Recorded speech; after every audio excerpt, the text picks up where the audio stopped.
Alors, bonjour François. Bonjour Philippe. Alors, ce matin, c'est un peu particulier. On doit avoir des participants avec nous et le fait que tu sois basé en France, en fait, on n'a pas pu avoir la connexion. En fait, on avait la connexion, mais toi, tu pouvais pas rentrer ou alors les gens pouvaient pas rentrer. En tout cas, ça a été. Ce matin, la technique n'a pas été avec nous. Alors, Bon, on sera un peu plus tranquille comme ça. on va être tranquille. Mais bon, on aime bien avoir se faire challenger aussi par C'est pas faux. par nos clients. Alors, ce matin, on présente notre nouveau parcours de formation qu'on a appelé les mardis de la croissance. Pourquoi les mardis de la croissance? Parce que la plupart de nos rencontres seront des mardis matins. Et là, en fait, c'est quand même une nouveauté hein, pour Patrimoine RH, c'est que nous, en fait, on va accompagner les entreprises à développer des bonnes pratiques avec un système d'automatisation, donc des systèmes tirés du growth hacking et de l'IA pour le développement des ventes. Hein. Alors, on parle de développement des ventes, mais ça peut être aussi bien, en fait, c'est applicable aussi pour la part de marché, mais ça peut être aussi pour trouver des partenaires, des centres de formation. Enfin, je veux dire, c'est vraiment utilisable dans plein de domaines. Alors, pour ça, bah, qu'est-ce qu'on va mettre en place dans ce parcours? Bah, premièrement, on va peut-être dépasser un peu les basiques de l'IA. C'est-à-dire que globalement, de plus en plus, les gens utilisent l'IA, mais on verra qu'est-ce qu'on peut faire de plus avec l'IA. On parlera de prompts améliorés et autres. On parlera de growth hacking, qui est quand même encore pour beaucoup de gens quelque chose qui est. En fait, il y en a même qui m'ont dit ça fait peur hein, dans les invitations qu'on a envoyées. Il y en a qui m'ont dit ah, un growth hacking, ça fait peur. Hacking, non, on va vous présenter des pratiques qui sont tout à fait légales, en fait, qui vous permettent d'automatiser des tâches que vous faites manuellement pour vous faire gagner du temps, puis vous mettre surtout sur des tâches à plus-value et non pas sur des tâches chronophages. On verra grâce à ces pratiques-là comment générer des leads qualifiés hein, et optimiser, bah, je dirais, plus de clients et puis peut-être plus de chiffre d'affaires derrière. On parlera aussi d'une présence digitale forte. Hein. C'est sûr que si vous voulez que les gens viennent vers vous, bah, il faut qu'ils vous connaissent. Pour qu'ils puissent vous connaître, bah, il faut communiquer. Puis comment on communique de façon efficace pour que le public cible vienne vers nous. Et on verra les dernières choses, bah, c'est comment on fidélise grâce à l'IA et quel type de stratégie d'acquisition on peut avoir. Alors, avant que je te passe la parole, François, je parle juste de notre parcours. On va avoir la première rencontre, normalement le 8, pas le 1er avril, c'est aujourd'hui, le 8 avril, donc ça serait la première. On a trois parcours disponibles, donc un parcours de cinq sessions, donc vous voyez les dates, hein, le 8, le 15, le 22, le 29 et le 6. On rajoute deux sessions pour ceux qui veulent aller encore un peu plus loin, le 14 et le 20, et on rajoute encore trois autres sessions, le 27, le 3 et le 10 juin. En sachant que les gens peuvent tout à fait dire, bah, moi, je veux partir déjà sur cinq sessions et au cours des cinq sessions, décider de prendre des sessions complémentaires pour aller plus loin. On fera ça, comme on l'a dit, les mardis matins, rencontre de 3h30, 10 participants maximum et toutes nos rencontres seront enregistrées parce que si même vous faites partie du parcours et qu'un mardi, pour X raison, vous ne pouvez pas être là, on enregistrera les rencontres pour que vous puissiez ne rien perdre. Alors, ceci étant dit, je vais te laisser, François, peut-être nous parler un peu du parcours. Alors, je vais t'afficher les choses et puis je vais te laisser y aller. Ça marche. Bah, écoute, merci Philippe pour pour l'introduction qui est extrêmement claire. Je vais presque me demander si c'est pas toi le gros hacker finalement.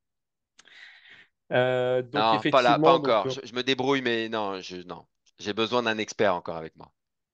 toujours trop modeste Philippe, hein. Non, non. Donc effectivement, donc le gros hacking, comme Philippe l'a très bien expliqué précédemment, c'est quelque chose, en fait, c'est plus un état d'esprit finalement que des techniques. Et souvent, effectivement, quand on entend ce mot-là, on peut effectivement, bah, comme tu l'as très bien dit, Philippe, penser un petit peu au mot hacking qui pourrait faire peur. Mais aussi, moi, j'ai beaucoup de mes clients qui me disent, oui, mais hacking, ça fait penser à l'informatique, au code, à tout ça. Ben, en fait, non. Aujourd'hui, en 2025, la plupart des outils sont no-code. Donc, effectivement, il y a pas de background technique à avoir. Venez comme vous êtes, avec vos compétences. Voilà, il faut juste effectivement un peu de bonne volonté, avoir un projet clair et structuré. Et la technique, en tout cas, n'est jamais un problème. Les outils sont très simples d'utilisation. En plus, avec Philippe, on a sélectionné des outils qui sont vraiment adaptés, je ne vais pas dire au grand public, mais presque. Donc, vraiment, il n'y a aucune compétence technique à avoir. Donc, en tout cas, ce n'est pas, enfin, que ce ne soit pas un frein de votre côté. Donc, évidemment, ce sont des stratégies qui s'adaptent, ben, comme on a déjà fait des formations avec Philippe sur le côté RH, sur le sourcing, mais aussi évidemment côté marketing pour le développement d'affaires, pour chercher des partenaires. Donc en fait, c'est vraiment très très large. Et le mot d'ordre, c'est vraiment la suppression de tâches chronophages pour se concentrer, comme Philippe l'a très bien dit, sur les tâches à forte valeur ajoutée, celles où on a encore besoin de notre intellect. Et donc, on va commencer effectivement par parler de l'IA, parce que je pense que ça n'a échappé à personne. C'est un vrai sujet ces dernières semaines, voire ces derniers mois, avec à la fois l'explosion de l'IA, mais qui dit explosion dit aussi beaucoup d'outils, beaucoup de solutions, beaucoup de fausses bonnes idées aussi par rapport à l'IA. Ça pullule un peu dans tous les sens et finalement, on se retrouve un peu noyé sous un torrent d'informations et c'est le meilleur moyen de procrastiner. Donc là, justement, on va être très, je dirais, straight to the point, hein. On va vous présenter des use cases très précis sur l'IA. On va pas vous parler de 50 outils, on va surtout se concentrer sur deux trois outils d'IA qui, vous allez voir, vont vous permettre effectivement de couvrir 100% de vos besoins. Et à la sortie du coup de cette formation, vous ne serez pas expert, évidemment, ce qu'on peut appeler des prompt engineers, mais vous aurez déjà des bases extrêmement solides sur comment concevoir un prompt, comment utiliser l'IA, et surtout comment choisir un petit peu quelle IA utiliser. Donc, vous serez presque à l'état de l'art sur le sujet. Et donc vous allez voir, si certains en plus ont un peu quelques peurs, quelques craintes d'être un petit peu en retard sur l'IA et tous ces mouvements qui a autour de nous, sachez que là, si vous avez ne serait-ce qu'un tout petit peu de retard, vous allez vite le combler. Donc évidemment, on va parler d'automatisation. Vous l'aurez compris, on parle de suppression de tâches chronophages. Ça rime avec automatisation. Donc on vous présentera des outils qui vont permettre d'automatiser des tâches à la fois sur les réseaux sociaux, sur n'importe quel réseau, LinkedIn, Facebook, Instagram, X. Vous allez voir, il y a des outils qui sont vraiment géniaux pour ça. Ça peut être aussi de la prospection, automatiser l'envoi effectivement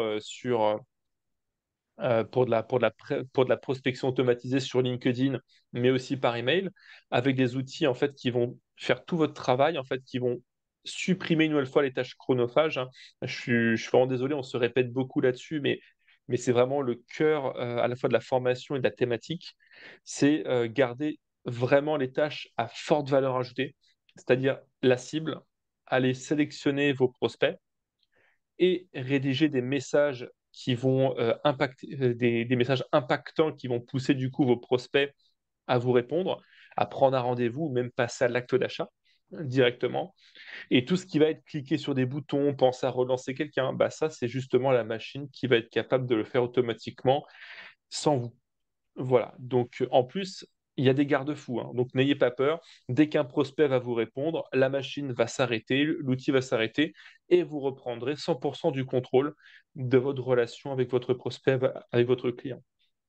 Voilà. Et donc, on va se concentrer notamment sur LinkedIn, sur tout ce qui va être prospection. J'en ai un tout petit peu parlé précédemment, c'est le copywriting.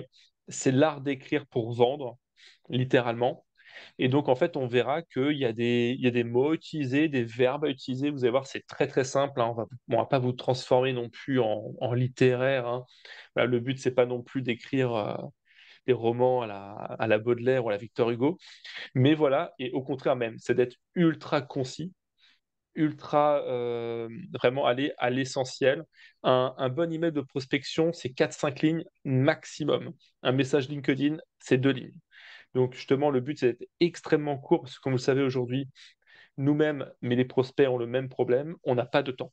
Donc il faut que les contenus puissent se consommer très rapidement, et on verra qu'il y a des petits tips, il y a des petits conseils, des petites astuces qui vont vous permettre de rédiger à la fois des contenus très courts, mais surtout très rapidement. Et puis, évidemment, le branding. Donc ça, c'est un sujet, je sais, qui t'est très cher, Philippe. C'est une de tes compétences.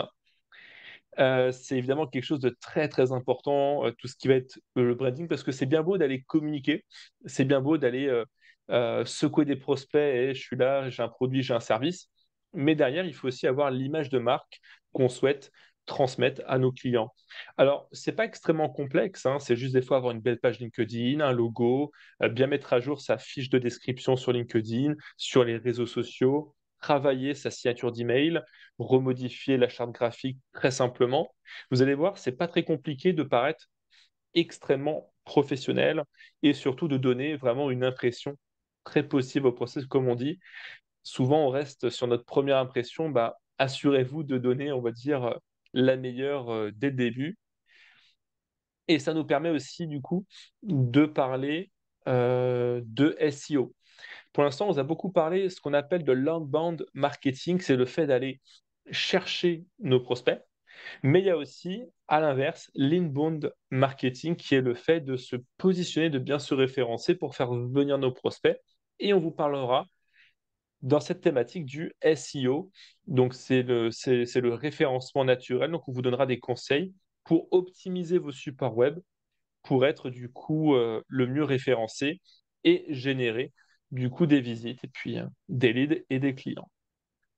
Donc, on vous parlera aussi de la création du personal branding. Donc, on a parlé du branding effectivement au niveau de l'entreprise, mais il y a aussi ce qu'on appelle le personal branding au niveau de vos collaborateurs, au niveau de vos commerciaux, au niveau de vos équipes marketing, de vos équipes SAV, CSM, de vos community managers. Toutes les personnes en fait qui vont, on va dire, être, entre guillemets, la vitrine de votre entreprise.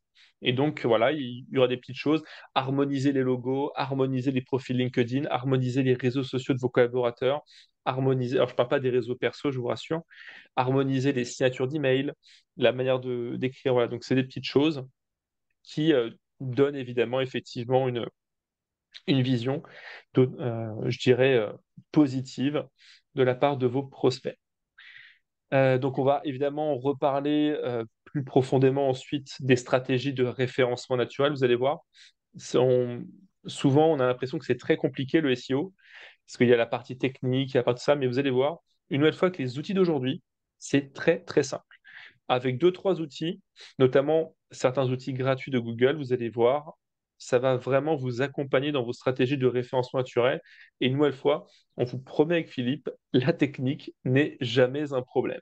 Voilà, on a vraiment tout conçu pour que ce soit vraiment des outils, ce qu'on appelle no-code.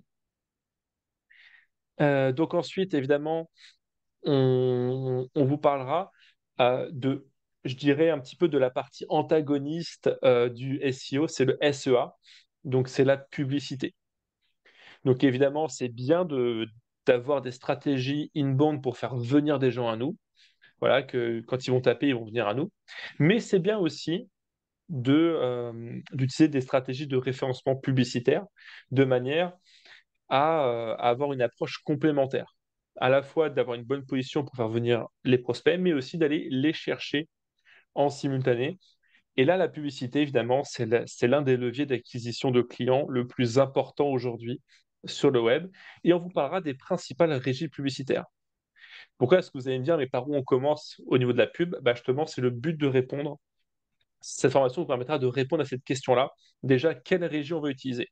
Aujourd'hui, il y a une vingtaine de régies sur le web qui gèrent, on va dire, le gros du gros de la publicité.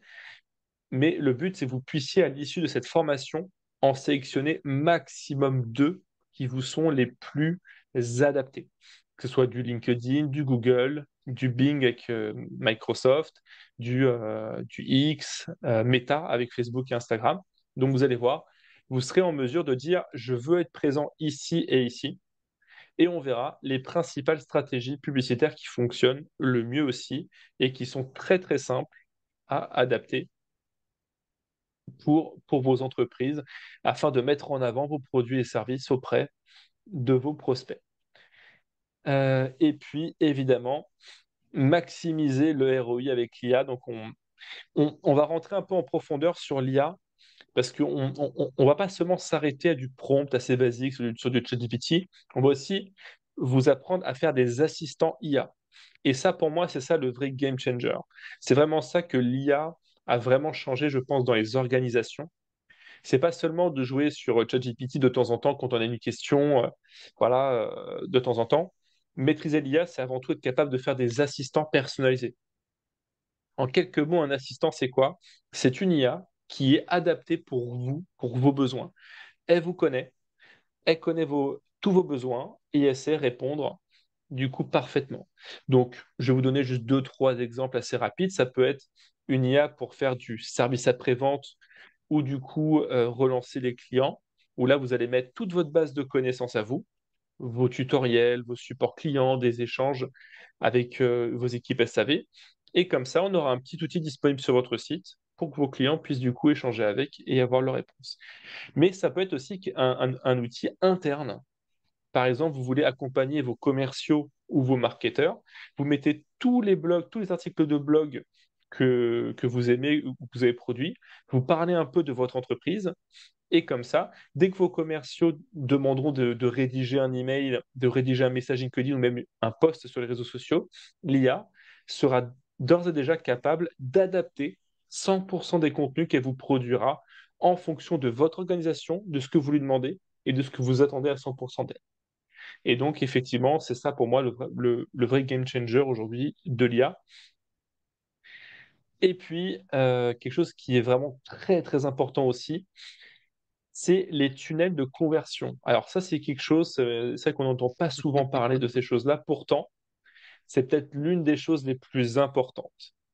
Alors, en une phrase qui résume bien ce qu'est, enfin, l'importance d'un tunnel de conversion, c'est comme si vous mettiez de l'eau dans un seau percé. Et bien là, en fait, le tunnel de conversion, c'est exactement la même chose. On va venir optimiser la transformation d'un prospect en client ou en lead. Donc, tout simplement, on va venir analyser le parcours client. On le fait venir d'un canal, il vient sur le site, il convertit, on le transforme et ensuite on fait de l'achat, de la revente, du cross-sell, de l'upsell. Et bien en fait, chacune de ces étapes mérite d'être analysée et puis d'être améliorée. Et en fait, bah, c'est ça le tunnel de conversion, c'est d'aller à chacune des étapes et de réfléchir, tiens, qu'est-ce que je peux améliorer ici? Et en fait, petit peu par petit peu, vous allez voir, vous allez pouvoir augmenter de 10, 15, 20, voire 30% votre chiffre d'affaires, votre génération de leads. Et donc, d'où l'intérêt, avant d'aller mettre de l'eau, de, euh, de reboucher les trous dans le seau. Parce qu'autrement, vous allez faire venir des gens sur votre site, sur vos supports web, mais s'ils ne sont pas correctement optimisés, bah voilà, c'est comme mettre un peu des coups d'épée dans l'eau, vous n'allez pas faire grand-chose. Et puis évidemment, le tracking, parce que c'est bien beau de vous dire on analyse, mais vous allez voir, il y a deux, trois outils de tracking dont la plupart sont gratuits en plus et très simples d'utilisation qui vous permettront tout simplement de prendre le recul nécessaire. Parce que pour l'instant, on vous a dit, bah, on va lancer des campagnes, on va générer pas mal de choses, envoyer des emails, aller chercher sur les réseaux sociaux, faire du SEO. Mais derrière, il faut aussi être capable de prendre du recul, d'analyser chacune de nos actions pour dire celle-ci, elle a été efficiente, celle-ci, elle a été moins efficiente. Et ensuite de comprendre pourquoi elle a été moins efficiente, de la modifier légèrement et ensuite de continuer à analyser l'efficacité de manière à produire, en fait, à améliorer chacune de nos campagnes. Et donc la partie analytique est souvent délaissée dans les entreprises, alors que pour autant, c'est celle qui va vous donner, enfin vous indiquer si vous êtes dans le bon chemin et vous donner, entre guillemets, des axes d'amélioration, là où vous devez du coup les prioriser. Et du coup, bah, pour finir, la dernière ligne, le dernier point, c'était les KPI. Donc, c'est les indicateurs de performance. Donc, évidemment, je ne vais pas vous en reparler puisque vous doutez bien que ça tombe dans la partie tracking que j'ai évoquée à l'instant. Et puis, il y a l'A/B test. Alors ça, c'est toujours un peu dans la partie tracking. A/B test, c'est très simple. On teste quelque chose, une version A, une version B, et en fait, on analyse laquelle est la plus pertinente. Par exemple, sur votre site web, vous ne savez pas si vous devez mettre un bouton télécharger ou un bouton prendre un rendez-vous. Vous ne savez pas si vous devez mettre une image, une vidéo. Et bien, tout simplement, vous testez l'un, vous testez l'autre, et ensuite, vous saurez de manière concrète et tangible, je dirais, laquelle des versions est la plus efficiente. Pareil pour un email. On envoie un email avec un Hmm. emoji, pas d'emoji, un email court, un email long. Et ben en fait, le but, c'est pas de prendre une boule de cristal et d'essayer d'imaginer des résultats, mais plutôt de faire les tests et ensuite de voir concrètement lequel est le plus efficient, lequel test. Et ensuite de se nourrir de ces résultats-là pour produire nos prochains contenus et nourrir aussi l'ensemble de vos collaborateurs. Alors, Voilà. François, ça c'est ce qu'on voit rien que dans le premier parcours, hein, donc les premières rencontres. Il y a vraiment du contenu. Pour les gens qui sont pas dans ce domaine-là, ça peut paraître très complexe. Vous allez voir, on a mis ça de façon très simple. On enregistre donc en même temps, une fois que vous avez fait la formation, cet atelier-là, vous avez accès à la vidéo, vous pouvez arrêter, reprendre et autres. Aujourd'hui, on peut vous assurer que vous allez gagner à peu près une journée de travail minimum par semaine, mais en automatisant beaucoup de choses, mais surtout vous allez aller à l'essentiel, vous allez être beaucoup plus efficace. Nous, on le voit hein, sur des actions qu'on fait aussi bien pour nos entreprises parce que on n'est sûrement pas les cordonniers les plus mal chaussés. On s'applique aussi les techniques qu'on enseigne aux entreprises. Donc, vous allez voir que vous allez gagner énormément de temps. Vient s'ajouter au premier parcours, donc du contenu un petit peu plus poussé. Donc là, bah, en fait, on va rentrer dans des stratégies peut-être on va dire un peu plus complexes où on va associer plusieurs outils qui vont pouvoir travailler entre eux. Donc ce qu'on appelle du growth hacking un peu avancé. Donc là, vous verrez, c'est une chose qui est quand même assez sympa parce que déjà la première version, vous allez dire waouh, qu'est-ce que je gagne comme temps. Puis là, vous allez voir que les machines ou les outils sont capables de se parler entre eux ou entre elles. Donc c'est assez intéressant. On parlera d'utiliser des outils de web scrapping, données d'enrichissement. J'ai trouvé beaucoup d'informations qui sont impertinentes sur le web. Comment je les récupère, comment je peux prendre certaines données. Exemple type, je veux faire une analyse de marché, de produits, de services, de prix. Ben, j'ai accès à ces données-là. Comment je suis capable, en quelques clics, de faire une analyse du marché avec tout ce qui est affiché sur le web. Donc ça, c'est assez sympa. Euh, on va apprendre justement à automatiser certaines activités avec des workflows. François, si tu veux nous en parler peut-être par rapport à ça. Oui, tout à fait. Donc, alors, je suis désolé, j'ai encore être redondant, mais effectivement, l'automatisation passe par. Alors, en fait, il y a deux objectifs. Supprimer les tâches chronophages, vous l'aurez compris. Ne pas réfléchir à tous les matins, à aller cliquer sur les emails, à aller faire cela. L'outil peut le faire. Mais aussi à éviter les erreurs humaines. Et Dieu sait qu'on en fait tous, hein. D'accord? Quand on fait effectivement des actions assez répétitives, on va un peu vite et c'est là où on peut faire des erreurs. Les workflows, donc, ce sont en fait des séquences avec plein d'actions. Bah, tout simplement. Alors, ça vous permet en fait vraiment d'éviter de faire des erreurs et en plus de gagner du temps. Donc, vraiment, une pierre deux coups. Je vais vous donner un exemple très concret. Vous avez votre page, votre site internet. Quelqu'un remplit un formulaire, donc il fait un lead. Super. Et bien là, on va envoyer le lead dans votre CRM, donc dans votre base de clients. D'accord? Donc il sera bien au chaud, bien gardé dedans. Pas besoin de le restituer, de recopier les choses. Ensuite, il va être envoyé dans un outil qui va lui envoyer un petit email. Bien sûr, on a bien reçu votre demande, on va revenir vers vous. Ensuite, ça va envoyer automatiquement un message à un de vos commerciaux ou la personne qui sera en charge de traiter les leads. Et on pourra même générer une sorte un peu de scoring en fonction des différentes informations. Et du coup, on peut envoyer une séquence d'emails par la suite. Et tout ça, c'est fait automatiquement et vous n'avez plus qu'à gérer en fait votre relation directement avec le client. Ça, c'est incroyable Voilà. parce qu'on gagne un temps fou et en efficacité. Hein, on dit toujours que les pratiques de growth hacking, c'est comment faire plus avec moins. Là, je pense qu'on en a. Qui n'a pas fait des recherches, par exemple, sur LinkedIn pour inviter des gens, leur envoyer un message personnalisé, tu sais, puis ça prend des jours, des heures, enfin, c'est incroyable. C'est-à-dire que quand on maîtrise les outils de growth hacking, tout ça se fait automatiquement, mais ça ne retire rien au côté humain, hein, je tiens à le dire. C'est-à-dire que du moment où, comme tu le disais tout à l'heure, dès que la personne interagit avec vous, les machines vous redonnent la main et c'est à vous de faire le travail. Quand même. Là, on va pas vous remplacer à 100%. Euh, on va parler bien sûr de stratégie de co-marketing, stratégie partenariat. Des techniques justement aussi pour la mise en place de partenariats gagnant-gagnant, hein, avec ça peut être des compagnies qui peuvent être similaires, ça peut être avec d'autres partenaires, avec des centres de formation. En fait, des partenariats, vous allez voir que grâce aux pratiques de growth hacking, c'est plus facile de trouver des bons partenaires. Parce que trouver les bons partenaires, ça prend du temps. Les contacter, ça en prend. Et puis d'avoir un retour, ça prend encore plus de temps. Ben là, vous allez être capable de créer des liens avec des partenaires de façon automatique.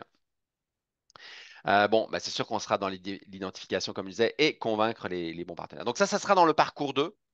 Et on va rajouter à tout ça dans le parcours 3. Et je vais te laisser nous présenter donc les dernières rencontres.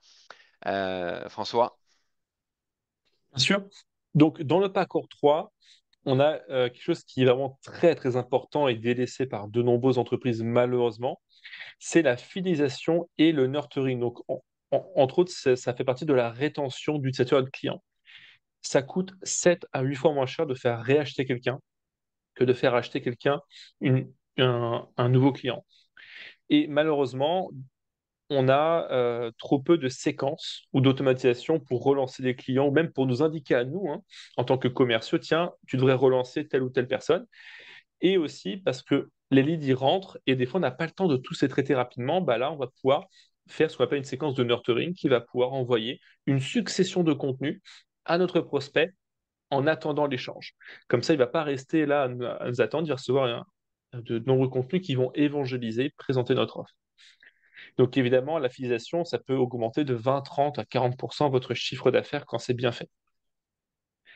Et puis évidemment, bah, les emails marketing intelligents, bah, vous allez voir qu'il y a ce qu'on appelle des triggers.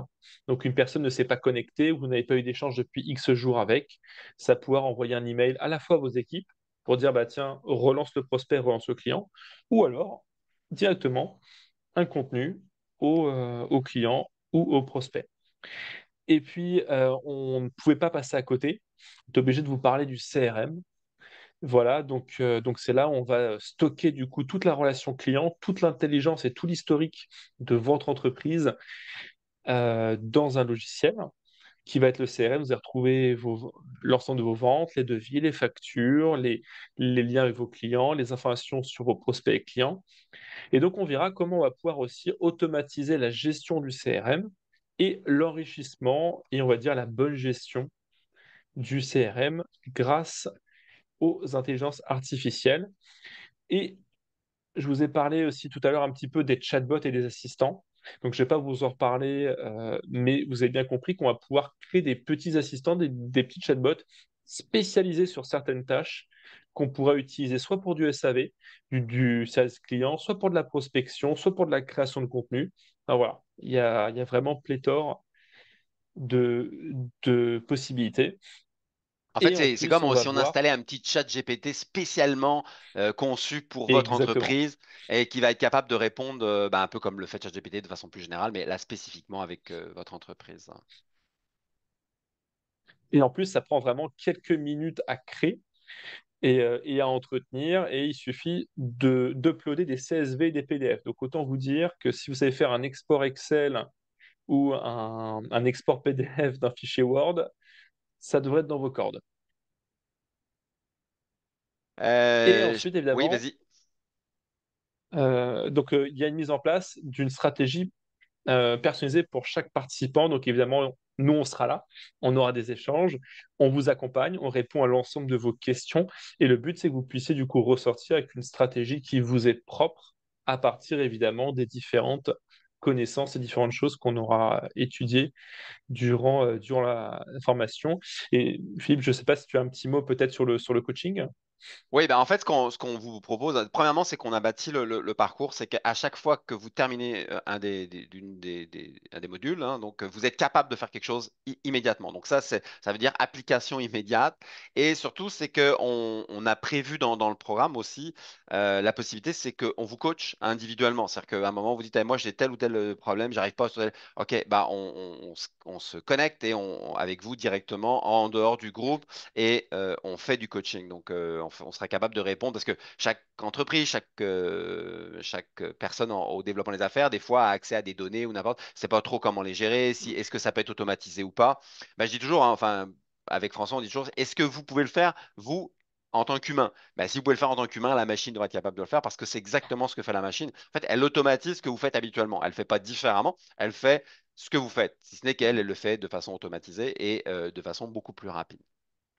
Donc voilà, on espère que ce parcours-là va pouvoir vous convenir. En tout cas, une chose est sûre, c'est qu'il est très novateur dans son approche. On le fait déjà depuis quelques années maintenant avec François pour le domaine des RH. On voit les résultats, on voit la croissance des entreprises dans leur facilité de recruter ou de trouver des profils plus rares. Donc je pense qu'au niveau des ventes, on devrait être sur quelque chose qui devrait être très très pertinent pour vos entreprises. Alors, François, est-ce que tu avais un petit mot encore, un petit mot de la fin? Non, non, non, non, c'était assez exhaustif, hein. Euh, voilà, donc j'espère qu'on vous a pas trop assommé avec trop d'informations. Après, vraiment, le but, c'est que vous veniez chercher aussi des choses à la carte. C'est pour ça qu'on a conçu un peu ce programme en plusieurs modules, en plusieurs parties, pour que vous puissiez vraiment chercher. Et puis après, évidemment, on travaille en bonne intelligence, hein. C'est que s'il y a des choses que vous voulez en plus, moi, je serai aussi en mesure de vous donner des ressources complémentaires. Et du coup, lors des sessions de coaching, de pousser un peu plus loin. Mais en tout cas, je pense qu'on a fait un tour, j'allais dire assez rapide, mais finalement assez exhaustif, En du 30 minutes. parcours et je dirais voilà, de l'intérêt d'implémenter une stratégie de growth hacking au sein de vos structures. Alors, on vous souhaite, on espère que vous serez avec nous pour le démarrage du premier parcours. Donc, on le démarre très très prochainement, hein, d'ici une semaine. Vous allez voir, vous avez les dates sur le site. Et puis, vous trouverez aussi en lien en dessous de cette vidéo l'accès justement au développement complet de la formation. Et si vous avez des questions, n'hésitez pas à nous revenir. Alors, on vous souhaite une belle journée et au plaisir de vous avoir avec nous dans notre prochain parcours. François, merci encore. Et puis, désolé pour le côté technique du départ, hein. C'est la vie, c'est comme ça. Non, non, non, mais c'est très bien, on s'est bien rattrapé. Donc, si vous avez la moindre question, surtout n'hésitez pas du coup à revenir vers nous, donc via LinkedIn ou directement quand vous connaissez Philippe, directement par son email. Merci. Bonne journée à tous. Merci.